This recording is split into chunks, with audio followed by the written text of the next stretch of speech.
Kalau tak serah hari ni akan serah esok lah. Dalam ni. Tak apalah. 3 tu je. Saya serah kat peguam lah. Ada senarai mereka panjang. Dan ada nama-nama yang memesongkan fakta, menokok tambah, memutar belit. Dia mengaut keuntungan. Nak pusing cakap saya. Dan dapat LOD tu, kita tuntut 7 hari. Dia mohon maaf lah. Itu dia kena kontak dengan lawyer saya lah. Kalau tidak, kita pergi bicara lah. Siap duit lah. Okey, itu je lah maklum. Ada soalan apa?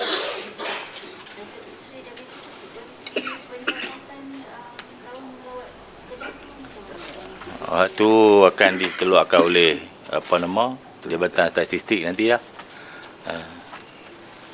Tak ada kira duit. Dura tak ada soalan? Pelik hari ni. Lain jadi.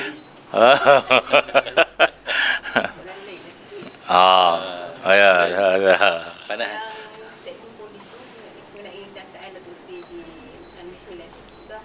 Dah. Buat dia lostak ya. Semua statement polis kebanyakannya buat dia lostak, walaupun kes di Kuala Lumpur, kes apa lah. Kebanyakan dibuat dia lostak lah. Mereka mai. Polis pantau kita sibuk, tak ada ampi. Saya pun duk urus nak bagi. Saya di mana pun boleh. Saya tak ada masalah. Cuma dah mereka boleh mai, alhamdulillah lah. Banyak soalan kak. Jawab dengan teratur. Berdasarkan fakta semasa, fakta. Tak ada. Statement polis mana boleh tokok tambah kan. Apa yang ada lah. Apa yang tak ada. Selesai dah. Tarikh hari Sabtu ke Ahad lah. Sabtu atau Ahad. Rasa. Ahad kot. Selepas pilihan raya. Ya. 2 bulan. Ada 4 tahun kot lah. Jawab soalan. Sak je. Sak keterangan. Dia lebih keterangan berdasarkan soalan dia lah. Dah sak kot. Tak ada habis cawan lah. Ayat teh. George pedak habis lah aspirin. Selama tu lah. Sak je. Bukan ada soalan apa pun. Semuanya telah jelas. Semua clear. Simple je. Nak pusing apa lagi.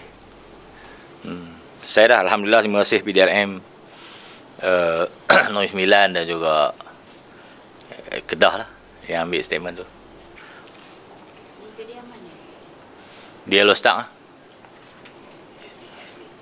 Datuk Seri yang antara fikiran yang dalam dia LOD yang dihantar tu semua sama kan? Tak sama.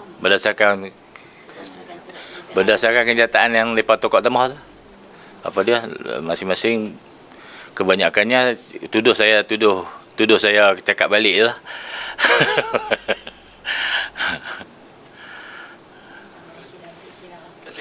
Kemenangan BN dan PN di Negeri Sembilan, Datuk Seri mungkin kerjasama diteruskan di Melaka ke Datuk Seri juga BN sendiri.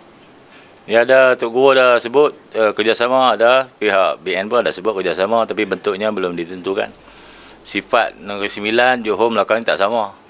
Berdasarkan wakil ni suasana di situ lah. Melaka mungkin Melaka dia lebih kuat. BN kuat. BN ada 21 kot kursi. Melaka kursi 28 je. 4 payah dimenangi. Waktu DAP pajak lama lah, tapi berdasarkan kursi-kursi di Negeri Sembilan kita boleh tembus. Tak hilang deposit macam dulu lah. Tempat DAP menang tu.